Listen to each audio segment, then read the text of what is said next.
Hello everyone, I'm TG and I'm here to talk to you about the amazing multiplayer experience that is Evil Dead the Game. So we got our Castle Kandar DLC and we also just got a patch adjusting a few things, and a lot of people are whispering that perhaps the demon's not in such a good spot. Now, I wholeheartedly disagree. I've been having just as much fun as I always have. I've been winning just as much as I always have as well, and I think the key that we all need to really remember when playing the demon is it's all about adapting. You know, some of the old strategies aren't working anymore. Some of the combos you used to be able to do, you can't do those anymore either. And quite frankly, that is for the better. Anyway, today I want to talk to you guys about a build that I've been using for the Necromancer that is so much fun. What it focuses on is spamming as many units as you possibly can. However, you're not sacrificing their strength like you usually would whenever you're talking about a spam build. And of course, this is not the coveted Army of Darkness strat where you just sit at a point and spawn endlessly. They fixed that, and quite frankly, this is more balanced anyway. So let's just dive right in and take a look at how it works. So starting out at the top, we're going to talk a little bit about elites. First and foremost, 3 points into Rocksteady Elite is going to increase the balance bar length of all my elite units by 35%. Then I'm going to throw 1 point into Seismic Smash, which is going to increase the damage dealt by Trident Smash by 10%. And I'm also going to be throwing 1 point into Trident Missile, which is going to increase the damage dealt by Trident Throw by 5%. Now, the reason I'm only putting 1 point into each of these is because it's not a strictly elite focused build, so you're actually not going to be controlling your elites too often, and you're not going to really get that full effect from these two abilities, and we really need those points elsewhere. Now, what we do really want out of this line is 3 points into Portal Authority Boss. This is going to reduce the amount of infernal energy required to place a portal boss by 30%. Now, that is absolutely huge. So with this and some other things, as well as upgrading your boss in-game, you're going to get it to a point that it's only going to cost 95 infernal energy to summon Evil Ash. Moving on to our next row, we only really need one, which is Health Raiser Elite. 3 points in that is going to increase the maximum health of all our elite units by 30%, so they're going to be a little extra chunky. Next is a very important line. It's got all kinds of things that aren't related, but they're all equally important. First, 3 points into Rocksteady Basic, which is going to increase the balance bar length of all basic units by 35%.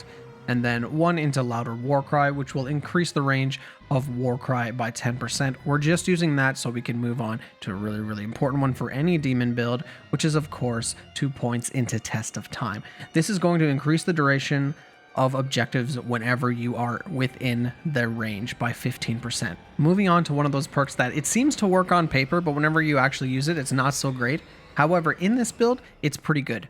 3 points into Comeback Stronger is going to make it so every time your skeletons are revived whenever you're using Evil Ash's resurrection skill, they're all going to come back with 40% more health and 40% more attack. So that's basics and elites. Meaning, since we're already buffing the health and balance bar and damage of these units anyway, you're going to find that your resurrected units are actually the chunkiest in your army, and it's really going to make you even more powerful when you're using Evil Ash. You're just really going to be able to keep up the pressure on survivors. And finally, the easiest point to spend in the entire tree, Flute Force. 1 point is going to increase the flute's effective range to 180 feet. This is going to make it so you can put your little flute boy down around corners, in buildings, far enough away from the survivors that it's actually going to take them time to hunt it down and kill it. Moving on, I'm just dipping my toes into the next line. 1 point into Infernal Revenue, which is going to increase the amount of infernal energy I get from infernal orbs by 10%. Not required, but it is nice to have. What we do want, however, is Portal Authority Elite. 3 points there is going to reduce the amount of infernal energy required to place your portal elites by 20%. So at the end of the day, your bread and butter is actually going to be basics. You're going to be putting most of your possession into your basics. However, you do still want elites around because elites take a lot of damage and they do a lot of damage and AoE even when you're not controlling them. So it's important to upgrade them as well. Next, and this one kind of hurts me, but only 1 point into Rocksteady Boss, which is going to increase the balance bar of Evil Ash by 15%. I would love to put more, but I do need those points later on in the tree. Next, I'm just throwing 1 point into Scare Your Demon Dash, which is going to increase the amount of fear that survivors receive from the Demon Dash to 50, and that's kind of meh, but it is protecting what I really want, which is Portal Authority Basic, and that's going to reduce the amount of infernal energy required to place Portal Basics by 25%.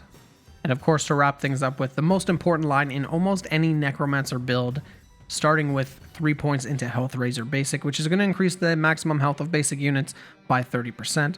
then just 1 point into Energizing Demon Dash, and that's going to increase the amount of Infernal Energy that you get from your Demon Dash to 110. And then we got 1 beautiful point into Bone Rage, which is going to cause your skeletons to attack 10% more frequently, so they're not just standing around looking at survivors. And of course, 1 in Irreparable Damage, which is just phenomenal. It's going to make it so every time Evil Ash attacks a survivor, they are not going to be able to heal from any source whatsoever for 1 second, and that does stack. Now, Irreparable Damage is probably the best point in any demon tree, and I think, yeah, you know what? I think it does inch out prison rules for the Puppeteer, because this thing is so annoying. I'm sure you know if you play survivors how annoying it is, because sometimes you just really need that heal and you can't do it. And to make matters worse, not only can you not heal, but if your support is around you and they drink a Shemps, they've wasted it and not healed you, and there is no way for them to tell that you have the debuff on you. And to finish off the line, 1 point into Skeletal Reinforcements, so anytime you summon skeletons with Evil Ash, you're going to get 1 extra. It doesn't seem like a lot, but since we're going for an overwhelming spam kind of thing, might as well just use that 1 point there. And finally, to finish off the tree, we are putting 3 points into Gates of Hell Basic, which is going to reduce the cooldown period between placing Portal Basics by 15%. 3 points into Gates of Hell Elite, which reduces the cooldown of placing Portal Elites by 15%. And 2 points into Gates of Hell Boss, which is going to reduce the cooldown of placing your boss portals by 10%. Now, when you look at Necromancer, the thing that's unique about him is, of these last 2 tiers, the points that you could spend in the middle kind of suck, whereas the other 2 demons, they're pretty useful. For the Necromancer, you can choose to invest in the range of your Resurrection skill, or the cooldown of your Resurrection skill, or the cooldown of putting Doot Doot Flute Boy down, but you really don't need any of that. So all you need to do is choose between either damage for all your units, or cooldown for all your units. Obviously, because we're doing a spam thing, like I said, I'm going to go for cooldown. And before we go, let's quickly talk about abilities. And again, Necromancer is different than the other ones because all his abilities are actually different. First, we have Fluke to Kill. That is our Doot Doot Boy on a 75-second cooldown. You can place this guy down. He's going to increase the damage of all your units, including your boss, by 70%, and it is going to give them a damage reduction of 30%. And if there is one piece of advice I can give you, if you need help with your Necromancer, if you're looking at not just this build, but any build online, get good at placing your Flute Boy. It's very, very important. Probably the most important part of the Necromancer game. I see all too many players just place it right in the middle of the battle, so the survivors just naturally walk up to it and, you know, swing while they're hitting another enemy, and it just destroys the flute. It makes it all worthless. You have to get good at putting it behind barriers like trees, rocks, in buildings whenever you're close by, things like that. It will absolutely change the course of the battle. Now moving on to something completely different, it's Scala Phobia. This is going to increase the amount of fear that survivors generate whenever you have skeletons around them. Now, it's pretty unique. There's nothing else in the game that directly increases fear like this, except for the Warlord and their Blood Splatter upgrades.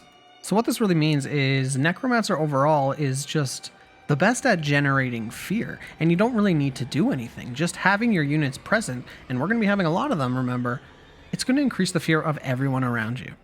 And after that, we have Motivational Music, which increases the bonus damage and defense of the Doot Doot Boy by 20%. So keep in mind, that's not cumulative. You're not going to be increasing the damage by 90% and your defense by 50%. It's going to be 20% of the 70% and 20% of the 30%. So not as amazing as it may seem. What is kind of awesome, though, is Skeletal Injury. This is going to cause your skeletons to increase the damage received by nearby survivors by 10%. So it's very similar to the fear one. They're going to have a 15% extra fear, and you're going to do 10% more damage just by having skeletons around. Keep in mind, though, this last one, it doesn't work for Evil Ash, unless you have skeletons around, of course. That's why it's really important to pop off your Skeletal Summon ability, because that's going to give you an extra 10% as your boss.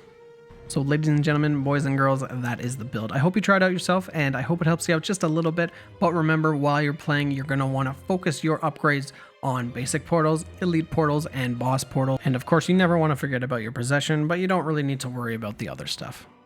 Well, there you have it. Try it out. It's a lot of fun.